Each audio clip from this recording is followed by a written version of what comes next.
Hello ಎಲ್ರಿಗೂ ನಮಸ್ಕಾರ. ಮತ್ತೆ ನನ್ನ ಚಾನಲ್ಗೆ ಸ್ವಾಗತ. ನನ್ನ ಹೆಸರು ವೀಕ್ಷಿತ. ನನ್ನ ಚಾನಲ್ ಹೆಸರು ಸಿಂಪ್ಲಿ ಬ್ಯೂಟಿಫುಲ್ ಕನ್ನಡ. ಇವಾಗಂತೂ ಚಿಕ್ಕ ವಯಸ್ಸಿನವರಿಂದ ಹಿಡಿದು ದೊಡ್ಡವರವರೆಗೆ ಒಂದಲ್ಲ ಒಂದು ಆರೋಗ್ಯ ಸಮಸ್ಯೆ ಕಾಡುತ್ತಲೇ ಇದೆ. ಅದರಲ್ಲೂ ಮುಖ್ಯವಾಗಿ ಕಾಡುವ ಸಮಸ್ಯೆಗಳೆಂದರೆ ಸುಸ್ತು, ನಿಶಕ್ತಿ, ರಕ್ತಹೀನತೆ, ಹಾರ್ಮೋನ್ ಇಂಬ್ಯಾಲೆನ್ಸ್, ಉಸಿರಾಟದ ತೊಂದರೆ, ದೃಷ್ಟಿ ತೊಂದರೆ, ಕ್ಯಾಲ್ಸಿಯಂ ಕೊರತೆ, ಕೊಲೆಸ್ಟ್ರಾಲ್ ಸಮಸ್ಯೆ, ಅಧಿಕ ತೂಕ. ಈ ಎಲ್ಲ ತೊಂದರೆಗಳು ಸಾಮಾನ್ಯವಾಗಿ ಕಾಡುತ್ತಿರುವ ಮುಖ್ಯ ಆರೋಗ್ಯ ಸಮಸ್ಯೆಗಳೆಂದೇ ಹೇಳಬಹುದು. ಈ ಎಲ್ಲ ಸಮಸ್ಯೆಗಳನ್ನು ಗುಣಪಡಿಸಲು ಒಂದು ಸುಲಭ ಮನೆಮದ್ದು ಇದೆ. ಆದರೆ ಅದರ ಬಳಕೆಯ ಬಗ್ಗೆ ನಮಗೆ ತಿಳಿದಿಲ್ಲ ಅಷ್ಟೇ. ಅದೇ ಸೋಂಪು ಕಾಳು ಬೆರೆಸಿದ ಹಾಲು. ಈ ಹಾಲನ್ನು ಕುಡಿಯುವುದರಿಂದ ಹಲವಾರು ಲಾಭಗಳೇ ಇದೆ. ಹೌದು, ಸೋಂಪು ಕಾಳಿನಲ್ಲಿ ಹಲವಾರು ಖನಿಜಾಂಶಗಳಿವೆ.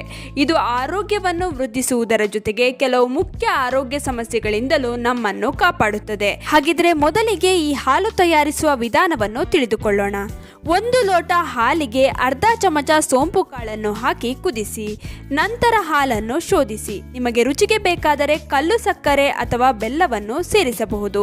ಇನ್ನು ಈ ಹಾಲನ್ನು ಯಾವಾಗ ಕುಡಿದರೆ ಉತ್ತಮ ಎಂದು ಕೊನೆಯಲ್ಲಿ ತಿಳಿದುಕೊಳ್ಳೋಣ. ಆದರೆ ಅದಕ್ಕಿಂತ ಮೊದಲು ಸೋಂಪು ಬೆರೆಸಿದ ಹಾಲು ಕುಡಿದರೆ ದೊರೆಯುವ ಆರೋಗ್ಯ ಲಾಭಗಳ ಬಗ್ಗೆ ತಿಳಿಯೋಣ. ಇದರಲ್ಲಿ ಕ್ಯಾಲ್ಸಿಯಂ ಪ್ರಮಾಣ ಅಧಿಕವಾಗಿದೆ. ಇದರಿಂದ ಮೂಳೆಗಳು ಬಲಿಷ್ಠವಾಗುತ್ತದೆ. ಕೀಲು ನೋವಿನ ಸಮಸ್ಯೆ ಇದ್ದರೆ ಈ ಹಾಲು ಸೇವಿಸುವುದರಿಂದ ಈ ಸಮಸ್ಯೆ ಕಡಿಮೆಯಾಗುತ್ತದೆ. ಈ ಹಾಲಿನ ಪ್ರತಿದಿನದ ಸೇವನೆಯಿಂದ ಮುಂದೆ ವೃದ್ಧಾಪ್ಯದಲ್ಲಿ ನಿಮಗೆ ಮೂಳೆಗಳ ಸಮಸ್ಯೆ ಕಾಡುವುದಿಲ್ಲ. ಇದು ದೇಹದಲ್ಲಿ ಮೆಟಬಾಲಿಸಮ್ ಅನ್ನು ಹೆಚ್ಚಿಸುತ್ತದೆ. ಇದರಿಂದ ದೇಹದ ತೂಕ ಬೇಗನೆ ಕಡಿಮೆಯಾಗುತ್ತದೆ ಹಾಗೂ ದೇಹದಲ್ಲಿ ಕೊಬ್ಬು ಶೇಖರಣೆಯಾಗದಂತೆ ತಡೆಯುತ್ತದೆ. ಈ ಹಾಲಿನಲ್ಲಿ ಆಂಟಿ ಬ್ಯಾಕ್ಟೀರಿಯಲ್ ಗುಣ ಅಧಿಕ ಪ್ರಮಾಣದಲ್ಲಿದೆ. ಇದರ ಸೇವನೆಯಿಂದ ಮೊಡವೆಗಳು ದೂರವಾಗುತ್ತದೆ ಹಾಗೂ ಮುಖದ ಕಾಂತಿ ಹೆಚ್ಚಾಗುತ್ತದೆ. ಸೋಂಪು ಬೆರೆಸಿದ ಹಾಲು ಕುಡಿಯುವುದರಿಂದ ಮಲಬದ್ಧತೆ, ಗ್ಯಾಸ್ಟ್ರಿಕ್ ಸಮಸ್ಯೆ ದೂರವಾಗುತ್ತದೆ. ಈ ಹಾಲನ್ನು ಕುಡಿದರೆ ಕಣ್ಣಿನ ದೃಷ್ಟಿ ಹೆಚ್ಚಾಗುತ್ತದೆ. ಈ ಹಾಲು ಕುಡಿಯುವುದರಿಂದ ಕೊಲೆಸ್ಟ್ರಾಲ್ ಮಟ್ಟ ನಿಯಂತ್ರಣದಲ್ಲಿರುತ್ತದೆ. ಇದರಿಂದ ಹೃದಯಾಘಾತದಂತಹ ತೊಂದರೆ ಕೂಡ ನಿಮ್ಮನ್ನು ಕಾಡುವುದಿಲ್ಲ.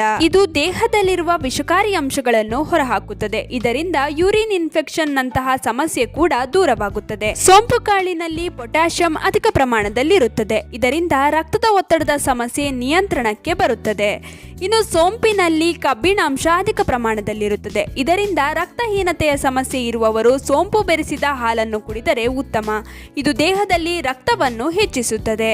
ನಿಶಕ್ತಿ ಮತ್ತು ಸುಸ್ತು ಸಮಸ್ಯೆ ಕೂಡ ಬರೀ 4 ಬಾರಿ ಈ ಹಾಲಿನ ಸೇವನೆಯಿಂದ ಕಡಿಮೆಯಾಗುತ್ತದೆ. ಅಷ್ಟು ಮಟ್ಟಿಗೆ ಉತ್ತಮ ಫಲಿತಾಂಶ ಈ ಹಾಲು ನಿಮಗೆ ನೀಡುತ್ತದೆ. ಈ ಹಾಲನ್ನು ಅಮೃತವೆಂದರೆ ತಪ್ಪಾಗಲಾರದು ಖಂಡಿತ.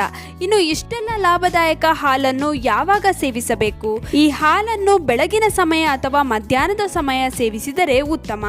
ಯಾಕೆಂದರೆ ಹಾಲು ಪಚನವಾಗಲು ತುಂಬಾ ಸಮಯ ತೆಗೆದುಕೊಳ್ಳುತ್ತದೆ.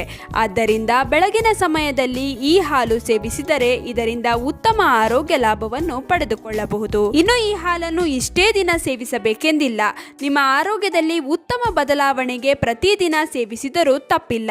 ಮುಂದೆ ಬರುವ ಆರೋಗ್ಯ ಸಮಸ್ಯೆಗಳಿಂದ ನಿಮ್ಮನ್ನು ನೀವು ಕಾಪಾಡಿಕೊಳ್ಳಬಹುದು. ಇನ್ನು ಈ ವಿಡಿಯೋ ನಿಮ್ಮೆಲ್ಲರಿಗೂ ಇಷ್ಟ ಆಗಿರುತ್ತೆ ಅಂತ ಅನ್ಕೊಂಡಿದ್ದೀನಿ. ಹೇಗನ್ನಿಸ್ತು ಅಂತ ಕಮೆಂಟ್ ಸೆಕ್ಷನ್ ಅಲ್ಲಿ ತಿಳಿಸೋದನ್ನ ಮರಿಬೇಡಿ. ಆದಷ್ಟು ಈ ವಿಡಿಯೋನ ನಿಮ್ಮ ಫ್ರೆಂಡ್ಸ್ ಹಾಗೂ ಫ್ಯಾಮಿಲಿ ಜೊತೆ ಶೇರ್ ಮಾಡ್ಕೊಳ್ಳಿ. ಹಾಗೆ ಲೈಕ್ ಮಾಡೋದನ್ನ ಮರಿಬೇಡಿ. ನೀವಿನ್ನೂ ನನ್ನ ಚಾನಲ್ ಅನ್ನು ಸಬ್ಸ್ಕ್ರೈಬ್ ಮಾಡ್ಕೊಂಡಿಲ್ಲ ಅಂದ್ರೆ ದಯವಿಟ್ಟು ನನ್ನ ಚಾನಲ್ ಅನ್ನು ಸಬ್ಸ್ಕ್ರೈಬ್ ಮಾಡ್ಕೊಳ್ಳಿ. ಹಾಗೆ ಪಕ್ಕದಲ್ಲೇ ಇರುವ ಬೆಲ್ ಬಟನ್ ಅನ್ನು ಕ್ಲಿಕ್ ಮಾಡಿ. ಹೀಗೆ ಪ್ರೋತ್ಸಾಹ ಕೊಡ್ತಾ ಇರಿ. ಪ್ರೋತ್ಸಾಹ ಕೊಡ್ತಿರೋ ನಿಮ್ಮೆಲ್ಲರಿಗೂ ತುಂಬಾನೇ ಥ್ಯಾಂಕ್ ಯು.